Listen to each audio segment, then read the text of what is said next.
Hey everyone, in this video, I'll show you how to create a SharePoint link in Excel step by step. First, open your web browser and navigate to the SharePoint document library where your target file is stored. You'll see the list of files and folders in the library. Locate the file you want to link to in the document library. Once you've found it, click the three dots next to the file name. In the menu that appears, select Copy Link.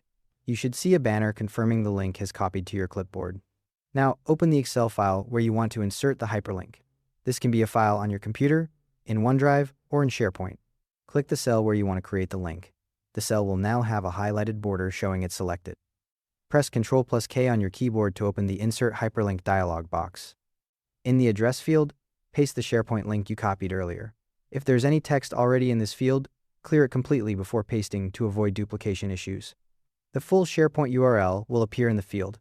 If you want to customize what displays in the cell, type your preferred text in the Text to Display field at the top of the dialog.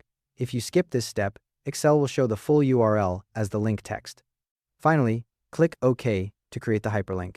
The dialog closes and the hyperlink appears in your Excel cell, typically as underlined text. A few quick tips.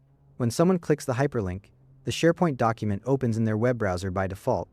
If you need the file to open in desktop Excel instead, you can modify the copied link by adding ms.excel.ovu before the URL when you paste it.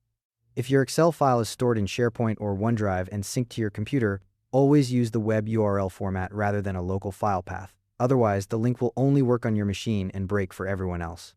And that's how to create a SharePoint link in Excel. Thanks for watching.